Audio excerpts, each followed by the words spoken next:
നമസ്കാരം. ഭൂതം, പ്രേതം, പിശാച്, ആത്മാവ് ഈ സങ്കല്പങ്ങളെ കുറിച്ച് കേൾക്കാത്തവർ കാണില്ല.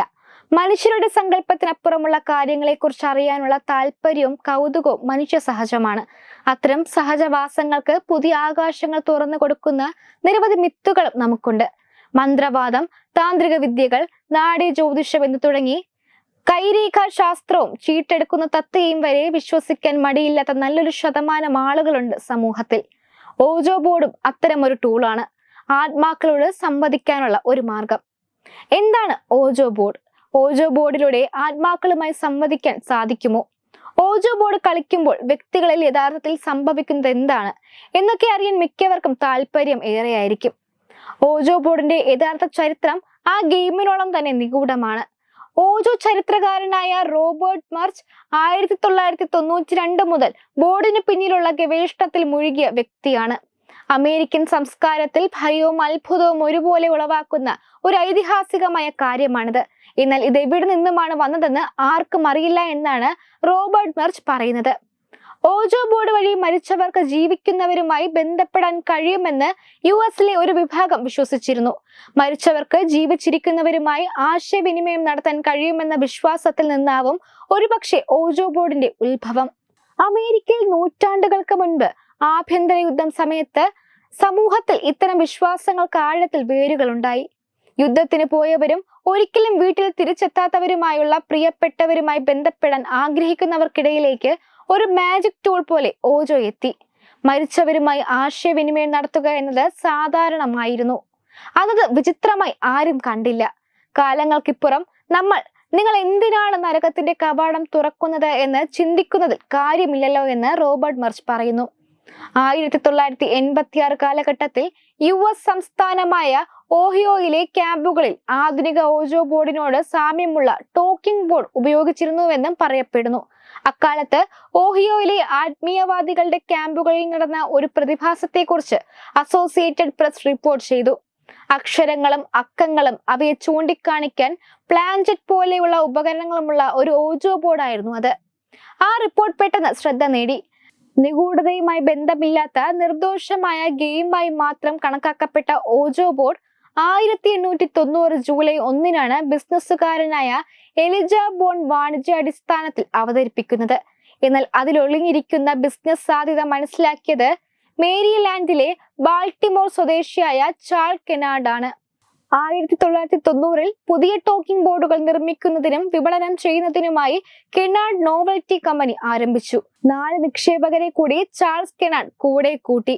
എന്നാൽ ആ നിക്ഷേപകരാരും തന്നെ വിശ്വാസികളായിരുന്നില്ല. എന്നാൽ അവരെല്ലാം ന്യൂനതമായ ബിസിനസ് ആശയങ്ങളുള്ളവരായിരുന്നു. ഓജോയുടെ സാധ്യതകൾ അവർ തിരിച്ചറിഞ്ഞു. ഇത്തരമൊരു ഉൽപ്പന്നവുമായി എത്തുമ്പോൾ അവരുടെ ഉള്ളിലും നരകത്തിന്റെ കവാടങ്ങൾ തുറക്കുക എന്ന ആശയം ഉണ്ടായിരുന്നില്ല.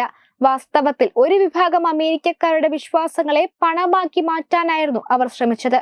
1991 ഫെബ്രുവരിയിലാണ് ഓജോ ബോർഡിനെ കുറിച്ചുള്ള പത്രപരസ്യങ്ങൾ പ്രത്യക്ഷപ്പെട്ടു തുടങ്ങിയത്.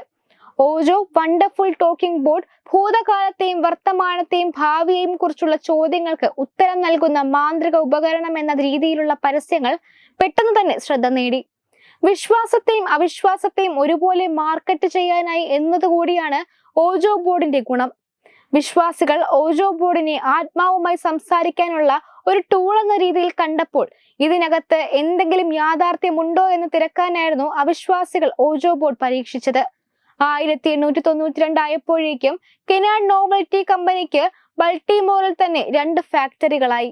പിന്നാലെ ന്യൂയോർക്ക്, ലണ്ടൻ എന്നിവിടങ്ങളിലും 2 ഫാക്ടറികൾ വീതം ആരംഭിച്ചു. എന്നാൽ കമ്പനിയുടെ ആഭ്യന്തര പ്രശ്നങ്ങൾ കാരണം 1893 ആയപ്പോഴേക്കും നോവൽറ്റി കമ്പനി തകർന്നു. ഇന്ന് ലോകവ്യാപകമായി തന്നെ ഉപയോഗിക്കപ്പെടുന്ന ഒന്നാണ് ഓജോ ബോർഡ്. ഈ ബോർഡുമായി ബന്ധപ്പെട്ട അസാധാരണവും അമാനുഷികവുമായ വിശ്വാസങ്ങളെ ശാസ്ത്രജ്ഞർ കപടശാസ്ത്രം എന്ന് വിശേഷിപ്പിച്ച് തള്ളിക്കളയുമ്പോഴും മനുഷ്യരുടെ അരക്ഷിതവും ലോകത്തെ അറിയാനുള്ള ആഗ്രഹം, വിശ്വാസം തുടങ്ങിയ സഹജവാസനകൾ അവയെ വിശ്വസിപ്പിക്കാൻ പ്രേരിപ്പിച്ചുകൊണ്ടിരുന്നു. സ്പിരിറ്റ് ബോർഡ്, ടോക്കിംഗ് ബോർഡ് എന്നൊക്കെ അറിയപ്പെടുന്ന ഓജോ ബോർഡിൽ ലാറ്റിൻ അക്ഷരമാലയിലെ അക്ഷരങ്ങൾ, അക്കങ്ങൾ 0 മുതൽ 9 വരെ, വാക്കുകൾ എന്നിവയൊക്കെയാണ് ആശയവിനിമയത്തിനായി ഉപയോഗിക്കുന്നത്. ഫ്രഞ്ച്, ജർമ്മൻ പദങ്ങളിൽ നിന്നാണ് ഓജോ എന്ന വാക്ക് വന്നതെന്നാണ് ഒരു വിഭാഗം ആളുകൾ വിശ്വസിക്കുന്നത്. എന്നാൽ അത് തെറ്റാണെന്നും ആദ്യമായി ബോർഡ് കണ്ടുപിടിച്ചയാൾ ഒരു പ്രേതത്തോട് പേരിടാൻ ആവശ്യപ്പെട്ടപ്പോൾ ബോർഡിൽ എഴുതിയ ഒരു വാക്കിൽ നിന്നാണ് ഈ പേരെടുത്തതെന്ന വാദവും പ്രചരണത്തിലുണ്ട്. സമചതുര രൂപത്തിലുള്ള ബോർഡിൽ A മുതൽ Z വരെയുള്ള ഇംഗ്ലീഷ് അക്ഷരമാലകൾ കാണും. ഒപ്പം 1 മുതൽ 0 വരെയുള്ള അക്കങ്ങളും യെസ് നോ എന്ന് പ്രത്യേകം രൂപപ്പെടുത്തിയ കളങ്ങളും. നടുക്കുള്ള പോയിന്റിൽ നാണയം വെച്ച് ആത്മാവിനെ പതിയെ വിളിക്കുക എന്നതാണ് ഓജോ ബോർഡിന്റെ രീതി. ഗുഡ് സ്പിരിറ്റ് പ്ലീസ് കം എന്ന അഭ്യർത്ഥനയെ തുടർന്ന് ആത്മാവ് എത്തുകയും നാണയം ഇളകി തുടങ്ങുകയും ചെയ്യുമെന്നാണ് അവകാശവാദം. അധികം വൈകാതെ ഓജോ ബോർഡ് പിശാചിന്റെ ഒരു ഉപകരണം എന്ന രീതിയിൽ ശ്രദ്ധിക്കപ്പെട്ടു തുടങ്ങി. ഹൊറർ സാഹിത്യ ചലച്ചിത്ര മേഖലയിലുള്ളവരുടെ മുൻകൈയിൽ ഓജോ ബോർഡിനെ സിനിമയിൽ എടുത്തു.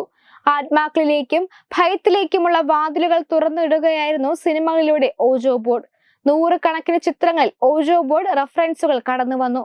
മലയാളത്തിലും ഓജോ ബോർഡ് കഥാപാത്രമായി എത്തുന്ന ചിത്രങ്ങൾ മുൻപുണ്ടായിട്ടുണ്ട്. അതിൽ പ്രധാനപ്പെട്ടവയാണ് അപരിചിതൻ, അടികപ്പേരെ കൂട്ടമണി, കൊന്തയും പൂന്നൂലും, രോമാഞ്ചം തുടങ്ങിയ സിനിമകൾ. കേരളത്തിലും ഓജോ ബോർഡുകൾക്ക് വലിയ ജനപ്രീതി ലഭിച്ചൊരു കാലമുണ്ടായിരുന്നു. പ്രത്യേകിച്ചും ചെറുപ്പക്കാരെയാണ് ഓജോ ബോർഡ് ഭ്രമിപ്പിച്ചത്. 2005 മുതൽ 2008 വരെ നീളുന്ന കാലഘട്ടത്തിൽ കേരളത്തിലെ പല ഹോസ്റ്റൽ മുറികളിലും യുവാക്കൾ മെഴുകുതിരി കത്തിച്ചു വെച്ച് ആത്മാക്കളോട് സംസാരിക്കാറുണ്ടായിരുന്നു. അപരിചിതൻ പോലുള്ള ചിത്രങ്ങൾ ഇറങ്ങിയതിനു ശേഷമായിരുന്നു അത്. പലരുടെയും ഓജോ ബോർഡ് പരീക്ഷണങ്ങൾ ദയനീയമായി പരാജയപ്പെട്ടപ്പോൾ ചിലർക്കൊക്കെ വിചിത്രമായ അനുഭവങ്ങൾ ഉണ്ടായതായി റിപ്പോർട്ടുകളുണ്ട്. അത്തരം അനുഭവങ്ങളുമായി പലരും പേടിച്ച് പനി പിടിച്ച് മാനസിക വിദഗ്ധർക്ക് മുൻപിൽ എത്തിയതായും പറയപ്പെടുന്നു. വെറും ഒരു കുട്ടിക്കളിയായി ഓജോ ബോർഡിനെ കാണരുതെന്നാണ് മനഃശാസ്ത്ര വിദഗ്ധർ പറയുന്നത്.